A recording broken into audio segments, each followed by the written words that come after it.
Friends, very welcome to every beautiful channel Dubey Academy. दोस्तों, Dubey academy के इस छोटे से प्लेटफॉर्म पे आप सभी का स्वागत है। दोस्तों, आज का जो हमारा टॉपिक होने जा रहा है writing skill, class 10th Hindi का जो कल आपका पेपर है उसके ऊपर जो राइटिंग स्किल, बच्चे काफ़ी डरते हैं राइटिंग स्किल से, क्योंकि ये सबसे ज़्यादा मार्क्स का आपके बोर्ड एग्जामिनेशन में पूछता है। 26 मार्क्स कैरी करता है सिर्फ और सिर्फ राइटिंग स्किल। ठीक है, तो इसीलिए बता रहा हूँ कि इसको अच्छी तरीके से करके जाना। और आपको राइटिंग स्किल करते टाइम आपका 3 आवर्स का पेपर होता है, नहीं कि 3 घंटे का आपका पेपर होता है, जिसमें से आपके पास कम से कम 45 मिनट बचा रहना चाहिए जब आप राइटिंग स्किल पे आएँ।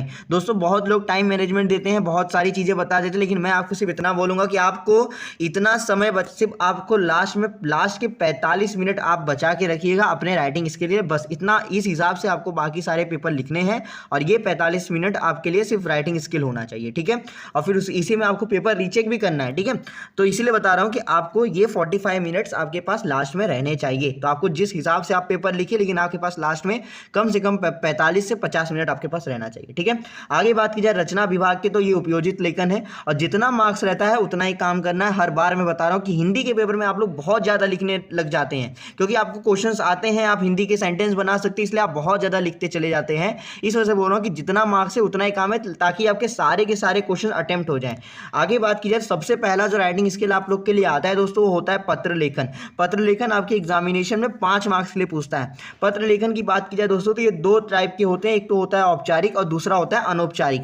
औपचारिक पत्र मतलब कि हम जो जिसको अपने टीचर को अपने ऑफिस में अगर देते हैं, मतलब सिर्फ जहाँ पे फॉर्मल तरीके से हम देते हैं, तो वहाँ पे हम औपचारिक पत्र बोलते हैं। अनौपचारिक मतलब अपने घर, अपने दोस्त, अपने माता पिता, इन सबको जो हम लोग लेटर लिखते हैं या इन सबको जो हम पत्र लिखते हैं, तो उसे हम लोग अनौपचारिक पत्र बोलते हैं। तो बहुत बेसिक सा नॉलेज आप लोग को मालूम ही होगा, बट आपको मैं यही बोलूँगा कि आपको अपने एग्जाम में बच्चों औपचारिक पत्र ही अटेम्प्ट करना है। क्यों? क्योंकि औपचारिक पत्र वहाँ पे आपको अच्छा खासा मार्क्स देता है। ठीक है, वहाँ पे आपको जो है क्या बोलते हैं उसका, आप जितना भी लिखेंगे, जैसे आपने दिनांक लिखा, आपने अपना नाम पता ये सब भरा, तो उसके मार्क्स हैं। और अनौपचारिक में आप लोग को बहुत ज़्यादा लिखना पड़ जाता है, और औपचारिक में आप थोड़ा सा भी लिखेंगे ना तो आपका काम बन जाएगा। ठीक है, तो इसलिए बोल रहा हूँ कि आपको अपने एग्जामिनेशन में औपचारिक पत्र ही अटेम्प्ट करना है, और आप ईजिली 4 से 4.5 मार्क्स आप लोग अटेम्प्ट कर सकते हैं अगर आप लोग ने अच्छी तरीके से फॉर्मेट पे लिखा, आपके फॉर्मेट पे वहाँ पे मार्क्स हैं। तो इसलिए बोल रहा हूँ औपचारिक पत्र को ध्यान में रख के जाना। ठीक है, अनौपचारिक को मत करना मेरे हिसाब से, अगर आपको आता है तो आप करिएगा। ठीक है, और ये फॉर्मेट वगैरह तो अभी मैं आप लोग को लास्ट में PDF दे दूंगा, तो वो फॉर्मेट आप लोग को पता चल जाएगा। ठीक है,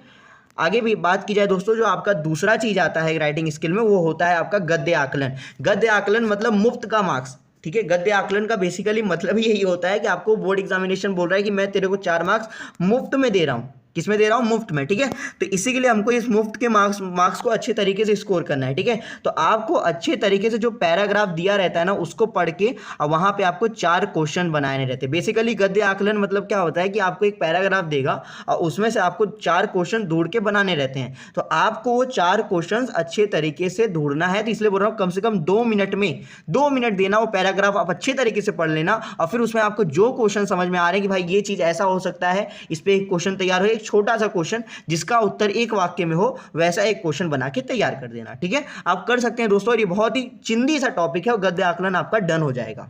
तो इसलिए बोल रहा हूं कि वो पैराग्राफ को अच्छे तरीके से पढ़ना। ठीक है, और फिर उसके बाद आराम से आप लोग कर लेंगे। बहुत ही चिंदी सा टॉपिक है, 4 मार्क्स आपके लिए आता है। ठीक है, 4 मार्क्स के लिए तो बहुत ही इजी है। ठीक है, टेंशन मत लेना। 1-2 बार थोड़ा, अभी मैं एक दे दूंगा आपको, एक एग्जांपल दे दूंगा लास्ट में। PDF फाइल में नीचे PDF डिस्क्रिप्शन के लिंक बॉक्स में है, पहले वीडियो देख लो, और एक PDF मैंने डाल दिया है, उधर चेक कर लेना। और आपके पास अगर कोई रहेगा तो आप एक बार चेक कर लेना। ठीक है, आपको समझ में आ जाए कैसे करना है, बहुत ईजी है। आगे जो बात आती है वृत्तांत लेखन। वृत्तांत लेखन और कहानी लेखन, ये दोनों में से आपको कोई एक करना रहता है। तो वृत्तांत लेखन की अगर मैं बात करूं दोस्तों, तो वृत्तांत लेखन मतलब होता है रिपोर्ट राइटिंग। क्या होता है? रिपोर्ट राइटिंग या न्यूज़ रिपोर्ट। ठीक है, न्यूज़ रिपोर्ट करिए या रिपोर्ट राइटिंग करिए। तो आपके जैसे मान लीजिए आपके विद्यालय में क्या बोलते हैं 26 जनवरी के ऊपर उपलक्ष्य में कुछ हो रहा है, तो आपको वहाँ पे सारा वृत्तांत वहाँ पे आपको स्पष्ट करना रहेगा। ठीक है, तो आपको स्थल भी बताना होगा कि आपका विद्यालय है कि हाँ नासिक में है, पुणे में है, किधर है। ठीक है, फिर उसके बाद वो समय कब हो रहा है, काल क्या है, मतलब किस समय हो रहा है, घटना का उल्लेख होना अनिवार्य है। और कभी भी काल, तो अगर 26 तारीख को हो रहा है ना, तो आप 27 तारीख लिखेंगे। क्यों? क्योंकि उसके दूसरे दिन न्यूज़ बनता है, तुरंत न्यूज़ नहीं बन जाता है। ठीक है, तो उसके दूसरे दिन ही न्यूज़ बनता है। तो 26 को हो रहा है तो आपको वहाँ पे 27 लिखना है, ठीक है, 27 दिनांक डाल के वहाँ पे आपको करना है, ठीक है। और घटना का अच्छे तरीके से वहाँ पे उल्लेख करना ही होगा, ठीक है, तभी तो आपको मार्क्स मिलेंगे। और ये भी आपसे कम से कम 5 मार्क्स के लिए पूछता है, ठीक है, वृत्तांत लेखन। आगे बात किया दोस्तों, जो कहानी लेखन होता है, कहानी लेखन में आपको एक उचित शीर्षक और सीख लिखनी होती है। यानी कि मतलब ऐसे एक कहानी दी रहेगी, मतलब ऐसा कुछ तोड़ मोड़ के कुछ कुछ कीवर्ड्स उसके दिए रहेंगे और उससे आपको कम से कम 60 से 70 80 वर्ड्स के शब्दों का एक मतलब मान लीजिए कि 1.5 पेज या 1 पेज का, एटलीस्ट 1 पेज का आपको वहां पे कहानी लेखन लिखना रहेगा। तो मैं तो यही बोलूंगा दोस्तों, अगर आपको कहानी लेखन समझ में आता है तो कहानी लेखन करिए। अगर ये कहानी आपको कहीं पढ़ी है, आपको ये पढ़ने के बाद कीवर्ड्स कुछ समझ में आ रहा है तो आप करिएगा, लेकिन तुरंत आप, अगर आपको ये सब नहीं समझ, तुरंत ये वृत्तांत कर दीजिएगा। आधे पेज का आप लिख भी देंगे वृत्तांत में तो भी आपको 4 मार्क्स मिल जाएगा। बहुत ईजी है वृत्तांत लेखन, अच्छी तरीके से एग्जाम्पल मैंने दे के रखा है पीडीएफ पीछे, आप वो एक बार देख के जाइएगा और अगर आपके पास कोई मटेरियल होगा तो उधर से भी देख लेना, ठीक है। बहुत ईजी होता है वृत्तांत, और अगर ये कहानी आपको समझ में आ रही है तो एक बार इसको भी देख कर मतलब कर लेना, ठीक है। दोनों में से कोई एक करना है, अगर ये कहानी समझ में आ रही है तो वृत्तांत मत करना, लेकिन मैं तो यही बोलूंगा कि भाई इसमें से वृत्तांत ही करके जाओ, ठीक है, ईजी रहता है। आगे बात किया दोस्तों विज्ञापन लेखन की। विज्ञापन लेखन की बात किया दोस्तों, तो यहाँ पे आपको, अगर आपको लोगों को विज्ञापन समझ में आ रहा है तो उचित चित्र बनाओ। यानी कोई भी चीज़ के ऊपर, जो चीज़ के ऊपर वहाँ पे विज्ञापन दिया गया है तो वहाँ पे उस, जैसे मान लीजिए कि स्टेशनरी, यानी कोई मतलब बुक पेंसिल की दुकान खुली तो वहाँ पे आपको विज्ञापन तैयार करना है, तो आप एक बुक का ऐसा चित्र बना देंगे, पेंसिल का बना, मेरे जैसा मत बनाना भाई, वरना मार्क्स भी नहीं मिलेगा, टीचर गाली लिख के देगा नीचे। मेरा तो हमेशा खराब ही रहता है ड्राइंग। मैं एक बात बता रहा हूँ कि आपको वहाँ पे नोटबुक का बनाना रहेगा, पेन का बनाना रहेगा, ऐसा कुछ बना देना मजबूत तरीके से। ऐसा छूट वगैरह भी कर देना कि भाई 50% की छूट ना, 100% की छूट, फ्री में लेके जाओ, मुफ्त का माल है भैया, मुफ्त का चंदन किस मेरे नंदन, ठीक है, कर देना। और थोड़ा सा डेकोरेट भी कर देना, ठीक है, थोड़ा सा डेकोरेट भी कर देना जो आपसे आए, मतलब समझो जितना आपने कभी सीखा होगा हिंदी सब आपको कल के पेपर में उतारना है, बात खत्म, ठीक है। बड़ा हो रहा है क्या वीडियो? हाँ 7 मिनट का हो गया, मैं और थोड़ा आराम से आप लोग मतलब खत्म करा रहा हूँ, ठीक है। और विज्ञापन लेखन आपको करना ही है, ये मत समझना कि विज्ञापन निबंध में से कोई एक करना ना, विज्ञापन करना ही है आपको, विज्ञापन लेखन आपको करना ही है, कंपलसरी है, ठीक है। तो कंपलसरी है विज्ञापन लेखन, तो समझ जाओ। आगे बात की जाए निबंध लेखन। अरे रे, निबंध लेखन दोस्तों बेसिकली आपको जो है बस यहाँ पे आपको लिखना और कुछ नहीं, आपको जो मिले आपको बस किसी एक टॉपिक को निकालना है और उन एक टॉपिक के ऊपर जो आपको समझ में आ रहा है आपको धड़ाधड़ बढ़ते चले जाना है जितना आपके पास लास्ट का टाइम बचे, ठीक है। सबसे पहली बात, निबंध लेखन किसके ऊपर आ सकता है? आत्मकथा के ऊपर, किसी के ऊपर आत्मकथा, यानी कि कुत्ते की आत्मकथा बताओ, ठीक है। घूमने फिरने पर, यानी कहीं आप घूमने फिरने चले गए हो, कोई शेयर करने चले गए तो वहाँ पे आपके जाके क्या ऐसा फील हुआ, क्या ऐसा मतलब अनुभव हुआ, तो वो अनुभव को वहाँ पे शेयर करो।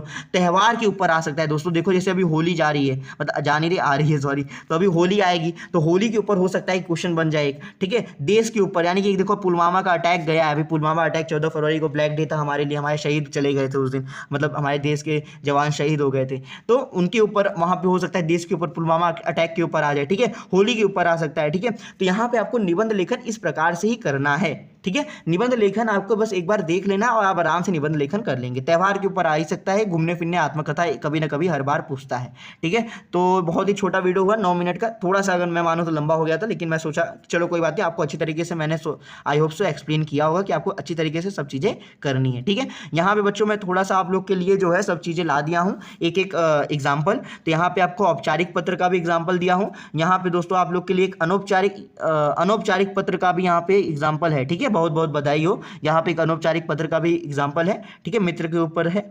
और यहाँ पे दोस्तों ये कहानी लेखन भी मैंने आप लोग के लिए लेकर आई है, कहानी लेखन भी आप लोग लिख सकते हैं, ठीक है। और देखो यहाँ पे सीख वगैरह भी लिखा है, ठीक है। एक शीर्षक आपको तैयार करना है, कहानी लेखन में शीर्षक होना चाहिए और सीख लास्ट में होनी चाहिए, ठीक है। तो सीख यहाँ पे मैंने दिया है, मतलब मैंने नहीं दिया, उधर दिया है। और यहाँ पे देखो गद्य आकलन में से किस प्रकार से 4 क्वेश्चन बनाए गए हैं, ठीक है, ये भी एक बार देख लेना। आगे बात की है, देखो यहाँ पे कितनी अच्छी तरीके से यहाँ पे वृत्तांत लेखन लिखा गया है, ठीक है, तो वृत्तांत लेखन देख लेना। विज्ञापन देख लो, ठीक है। निबंध लेखन मैंने नहीं दिया, आप लोग निबंध लेखन कर लीजिएगा, ठीक है। Thanks for watching my video दोस्तों। दुबे अकेडमी का जो टेलीग्राम चैनल है उसको जरूर ज्वाइन कर लेना, ये सारे पीडीएफ मैंने वहाँ पे अपलोड कर दिए हैं, ठीक है। और मिलते हैं दोस्तों नेक्स्ट वीडियो में, तब तक के लिए जय हिंद, जय महाराष्ट्र।